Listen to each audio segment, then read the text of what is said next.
Thank you for your attention and for your patience. We now have an amazing panel discussion coming up for you, focused on customer experience and transforming the art and science of it through analytics. We have an esteemed panel of guests that I know that you'll enjoy hearing from.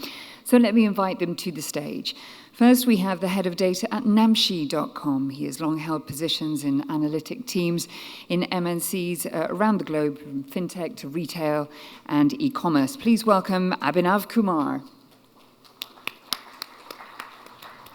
Secondly, I'm delighted to say that we're joined by the CIO of OSN in the UAE, a man with more than 20 years' experience in premium paid television and OTT experience in the Middle East and Europe. He is Peter Riz. Please join me in welcoming him too.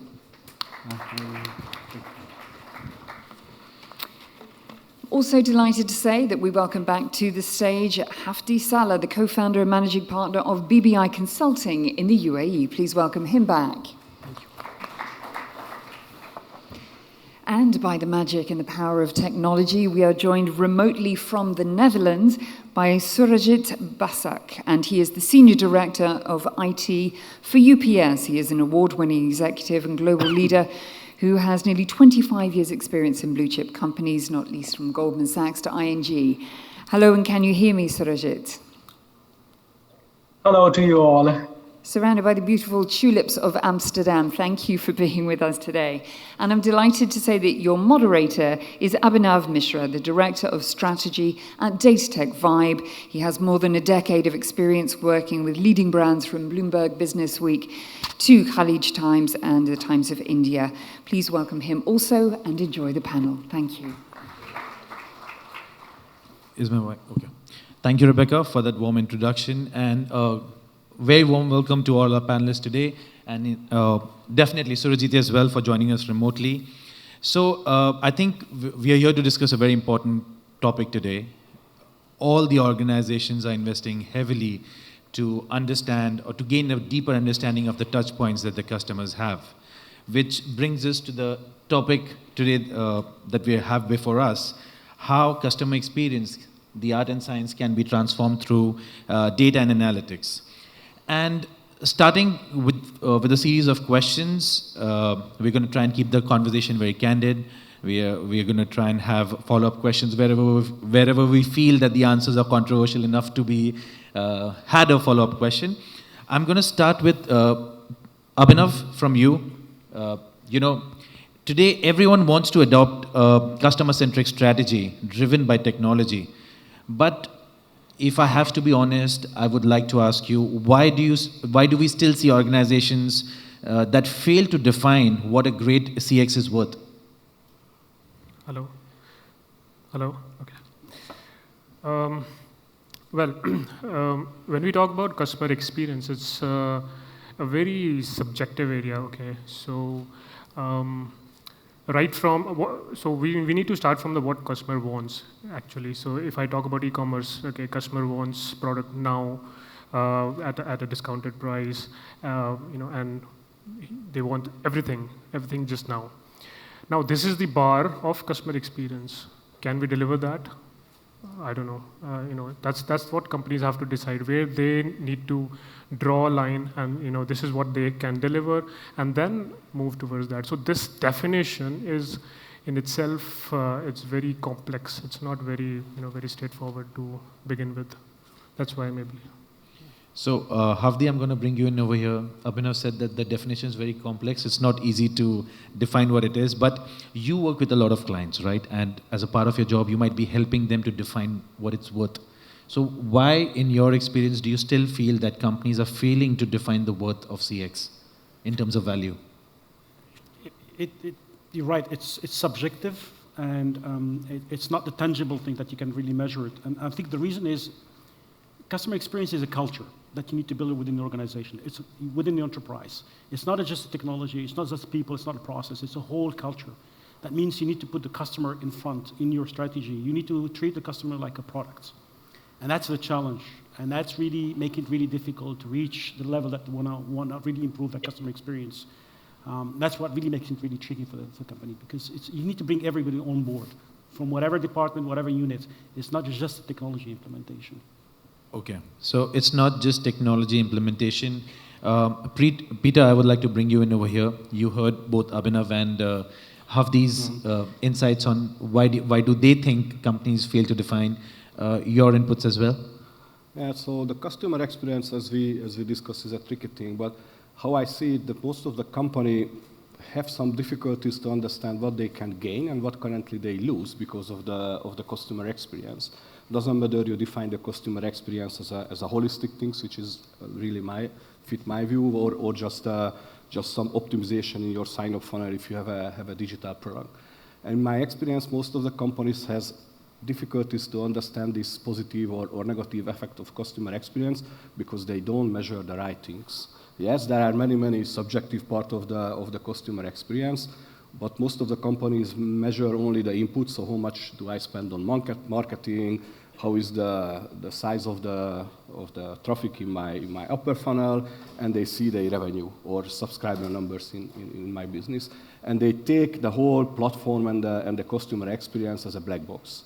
But if you use the right data integrations and the right data points, what we see, the right micro KPIs, you are able to open this black box and dig a little deeper, and you can make a connection, a measurable connection. If I change the color of my sign-up button, what is the effect on the customer experience? What is the effect on the conversion rate? What is the effect on the lifetime value? And at the end, you can convert it to some revenue number, and that's. Sometimes it's difficult to find and define the right KPIs and the owner of the right KPIs. But if you do that, you start to understand what is the connection between the customer experience and your commercial success. Absolutely. So Peter, like you mentioned that a lot of companies don't have the right metrics to measure the success of the CX strategy. But what they do have today, I think in abundance, is thousands of data points, right? And this is where, Surajit, I would like to bring you in. That today companies have access to thousands of data points which help them understand their customers better. But is analytics the only answer in making sense of this data? I mean, can analytics provide all the answers? Yes. So I think I'll take a link with the previous question as well, based on the customer experience. There are certain parameters which probably makes the difference, and that's where the success of a company lies. So for example, do you know your customer?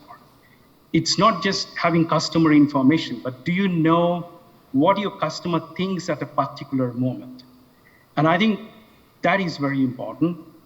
Then the second big parameter with all these digital transformations that's happening, people forget to give a tangible experience back to the customer. And I think there is only a few companies like Nike's or Rolex, those kind of companies where they give you a tangible experience before actually they sell the product. I think these are the two main parameters. Also, the third parameter, which I think is relevant, is about adding value to the customer. That's also kind of a parameter which helps in customer experience. So are you actually providing an additional value, or is just a digital transformation giving you kind of a framework of things like that? Now, coming on to the data, I think two main areas which needs to be cleaned up. First of all, which is relevant data and which is irrelevant data. A lot of work needs to go there when you want to study your customer experience. And the second piece of it, from the technology perspective, is about the architecture. So do you have real architecture to actually take both the structured and the unstructured data that you receive from the customer and get analytics out of it, probably decisions out of it? I would like to stress on the word unstructured because most of your data will be unstructured. So you need to have a platform to process the unstructured data. So I'll say that's what my experience is in the area of customer experience and how data could be handled properly. And you also mentioned the question which everyone asks, and I think the amount of time the technology solution providers ask their clients and the technology leaders ask their stakeholders, the question, do you know your customer, or do we know our customer? I think we all have been, if we would have got a dirham for every time someone asked us this, I think we all would have been billionaires. Abhinav, I would like to bring you in over here, is that especially the industry that you represent as well, the touch points, the data points are in thousands. And for you to make or to understand your customers better, do you find analytics to be the only answer, or does it provide, do you think that analytics is the only thing that can provide you with all the answers? Yes, definitely. There are thousands of touch points. For instance, at Namshi, we get like terabytes of clickstream data on a daily basis. Now you can imagine how much, the volume of data which we have to mine on a daily basis, which internally generates a lot of data points, yes. But then again, I'll go back to my point that, we have to be very conscious about what we need to mine, in which direction we need to head forward, which KPI we need to optimize, what is our target segment. Unless until we define what we want, we cannot get, what we want. So we need to be very conscious about, what we want to achieve. And then start from there, then it comes, then we define, okay, how do we do it? So the why is important before the how. Absolutely. Knowing what you want to achieve is so key. Peter, I would like to bring you in over here as well. I think we are talking about data analytics, customer experience, and the customer touch points. But I also want to touch upon that a lot of times when people talk about CX, they generally talk about the front end, right? Yeah. But what about technology to streamline the internal processes that also add to the turnaround time of execution and eventually add to the customer experience as well? What about that? Are organizations focusing enough on it? As we discussed at the beginning, that the actual UI UX is just one part of the customer experience. That's the tip of the iceberg, if you can say that. How you serve your customer, how to use the different robotic automation processes, and how you use the internal data. You have a lot of internal data about the workflows and the processes what you handle internally. Analyzing this data can help you to increase the efficiency, and also together with the efficiency you can increase the quality how you serve your customer. And the end goal is just to understand what the customer, the given segments really want, and give them on the more customer-friendly way. We say in digital business, your success is depend on the desire and the friction. So if you increase your success, you can do two things. You can increase the desire about your product, which is usually different marketing processes, and you can push the friction down as much as possible. And to do that, you can use a lot of optimization and improvement in your internal processes, how your customer service really works, how you use AI in your customer service project, not just to reduce the cost of the customer service, but increase the efficiency and again increase the satisfaction of the customers. So it's, yes, UI UX is the sexy part of the customer experience, but doesn't matter how good is the UI and the UX if the underlying processes and the data and the workflows is not effective enough, and when you complete your sign-up funnel, you need to wait minutes to complete your subscription and be able to stream your favorite shows. So all the backend processes and all the backend system and the efficiency of these systems is very critical, and you can collect system level data, internal process level data. You can visualize it on the same dashboards that you use to visualize the UI UX part of the customer experience.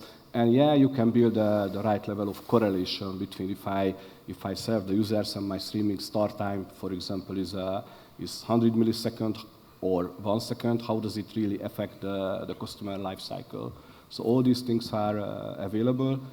The challenge here is generated by different systems. So one or the other way, you need to put it to the same analytic framework using the old-fashioned data warehouse way or a data lake way, or these days more like the data streams. and you can build the correlation and also can make prediction. If I improve this and that technical parameter or internal process quality with that %, what is my expectation about the user experience and the improvement of the user experience? Absolutely. Hafdi, like Peter mentioned, that UI UX is the glamorous part of CX, right? But when we talk about internal processes and fulfillment, is this also something that you really see your clients or the clients that you speak to struggling with, understanding what do they want to achieve, or just fulfilling one part of the CX strategy, which is front-end UI UX, but at the same times, I think a lot of cases have come in the recent time where we see the fulfillment part is lacking, right? While you might have an excellent UI UX, as Peter mentioned, that increases the desire for a product, but the fulfillment for that, is that something that you see companies struggling with as well? We say it's an issue, but I think this customer experience or digitalization and transformation and automation, that's it. We have experience now. We know what works, what doesn't work. And I think out of that, as a lesson learned, it should not be a big bang. There is no such a thing, customer experience, let's go and transform it in one shot. It doesn't work that way anymore. And it has been proved it doesn't work that way. We have to drive it by business. We have to drive it, for example, by use cases. We take a use case, a journey of a customer experience, complete journey, like, for example, applying for a home loan or opening an account, or whatever, to take that. If you define that use case in it very well, you bring everybody in the enterprise, in the bank, or in telco, or a media, you bring everybody who's interested, who has a stake in that use case, whether from technology, IT, digital, marketing, product development, whatever. Those people will work on that use case together. They will define that use case, they will digitalize, they bring the technology to enable it, and if there are constraints, they will work on it. And once you deploy that use case once, you will get a quick business ROI, very easy business case to justify. You can control the costs, you can control the risks, and it becomes reiterative. You go to the next use case, which is a bit out of it, and you build the next use case, and you go on. And at the end, you will find yourself, you are digitalizing the whole experience, the whole customer experience. And that's how you can control it. And then you can face all the legacy systems and everything. Then you can build a business case to go and make those big changes after getting the value of that digitalization. I think that's the only way. And this is really nothing new about it. It's just like we experienced in the ERP 25, 30 years ago. We could not implement an ERP in a enterprise completely. We had to take it in silo and then bring it together. For example, you take HR process, or you take inventory process, you take finance process, you take production process. I think that's the same for the customer experience. We have to take it by journey. I think you mentioned a very important point about how CX has to be driven by business, which brings me to my next question, which I'm going to start with you, Surajit. And this is one question where I would like an input from all of you individually. I think if you see the popular belief, a lot of organizations feel that customer experience is driven by either CMOs, CEOs, or COOs, but 80% of the time, IT teams are involved in the implementation. Now, starting from you, Surajit, what I would like to know is, who do you see in the organization driving the entire CX strategy from your experience, and who should probably drive it? Great. I think that's a very good question. So it's kind of a mixed bag, right? So obviously the CIO and the CEO, the C-levels need to have a top-down focus on it, but it is also led by a bottom-up approach in it. For example, if I take, say, manufacturing industry, and we talk about building, say, digital twins, which is in the end meant to build kind of a better customer experience, whether it's a manufacturing plant, whether it's automobile industry, or even aircrafts and things like that. But in order to build such a digital twin, which is expected to stay for another, say, 10 years, it has to be a mix of both bottom-up and top-down approach. And I think my fellow person also said about front-end and back-end. This is exactly what it means. Don't forget about the Lean Six Sigma principle while you do digital transformation. I think that's very important. If you don't improve the back-end, reduce the waste, the non-value-added processes, well, you are not able to get to a nice UI or UX experience or customer experience. So yeah, I mean, it's kind of a combined approach on multiple fronts. Abhinav, I'll come to you. Surajit mentioned it's a combined approach, top-down, bottom-up. What do you feel, who should ideally lead the CX strategy in an organization, and what do you see an IT leader's role in it? Again, the top-down, bottom, I don't know, but it's an organization-wide approach that has to be taken because, for example, if we talk about e-commerce, the journey of product fulfillment starts from the first click and goes all the way till this product is delivered at your doorstep. And all of this happens, let's say if I take an example of Namshi, it happens within 1 day, okay? So now there are so many departments which are involved in this, and it's all about customer experience, right? So every touch point here contributes to that experience.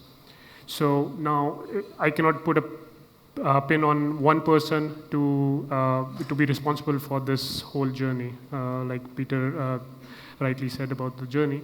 So we have to be cognizant of the fact that it's a collective effort that has to drive this as a organization-wide initiative.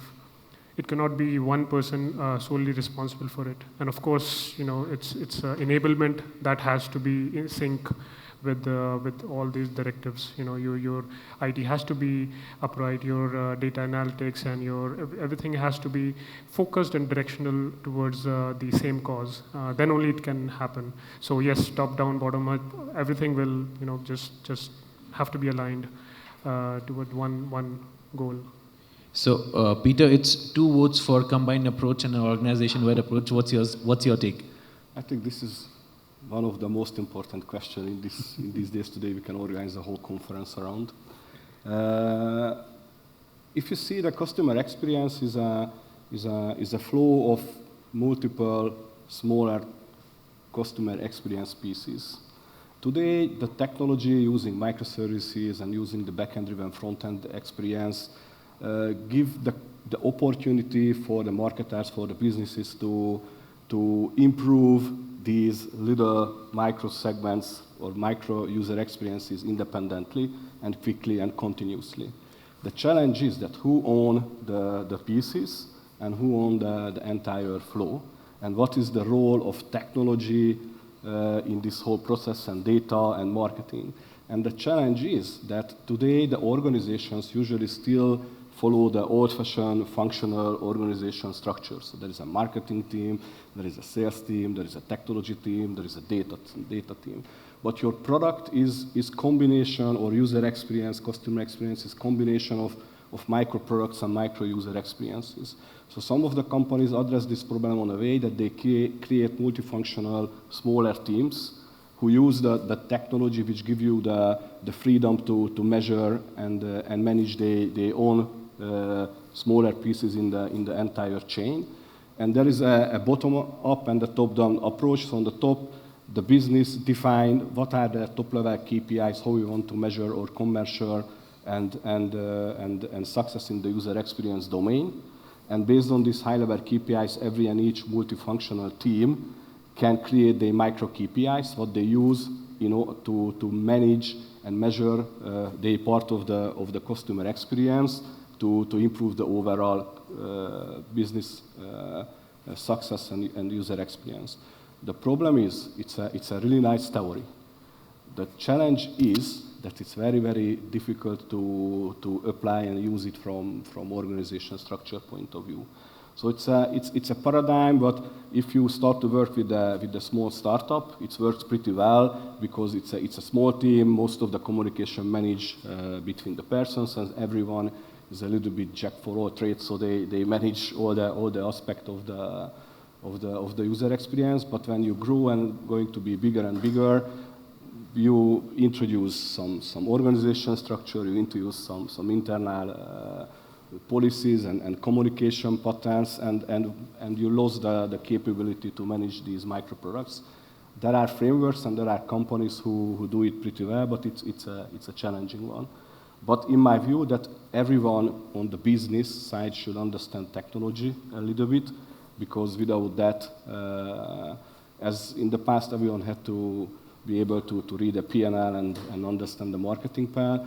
Now everyone should understand a little bit the high-level enterprise architecture how the different components of your technical infrastructure involved to support the business.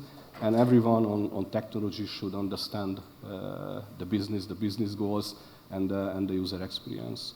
So in my view, digital marketing, high-level architecture understanding and business understanding, everyone in the organization, one or the other level, should speak that languages and understand. So you mentioned an ideal situation where business side should understand the technology. Probably, hopefully, in the parallel universe, we are closer to finding one. So over there, but yes, I think that's what everyone aims for. I think we've heard regularly, we've heard CIOs speak about how that's an ideal situation. Hafdi, for you, I'm going to tweak the question a bit. I'm not going to ask you who do you think should lead, but I'm going to ask you, from working with clients, who have you seen majority of the times lead CX as a strategy?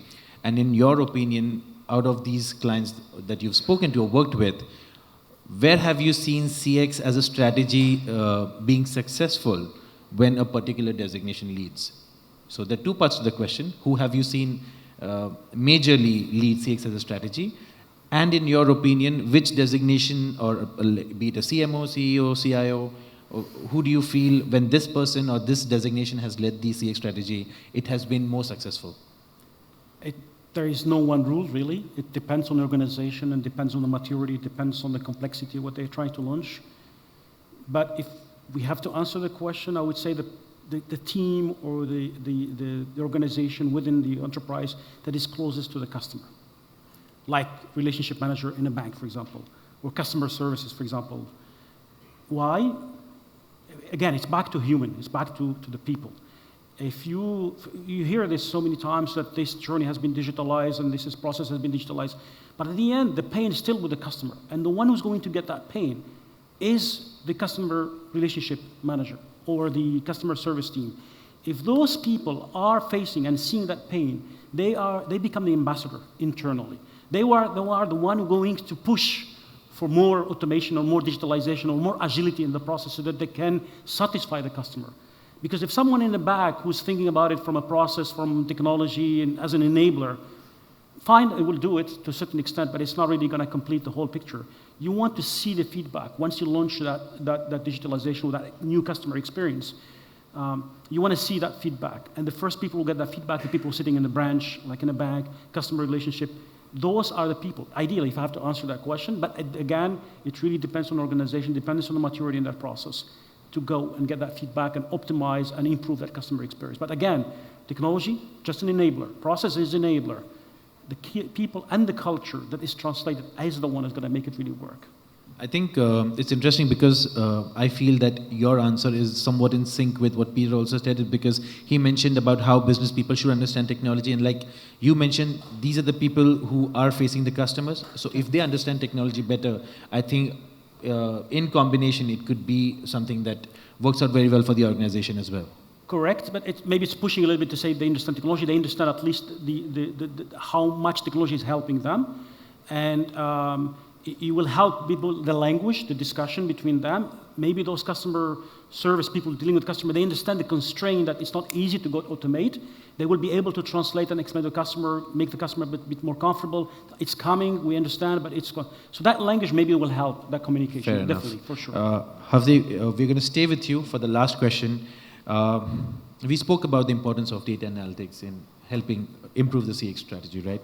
But how do you deal with the challenge of trusting the data and analytics to drive strategic decisions? How do you trust the data and analytics? That's a big question, if I can answer it.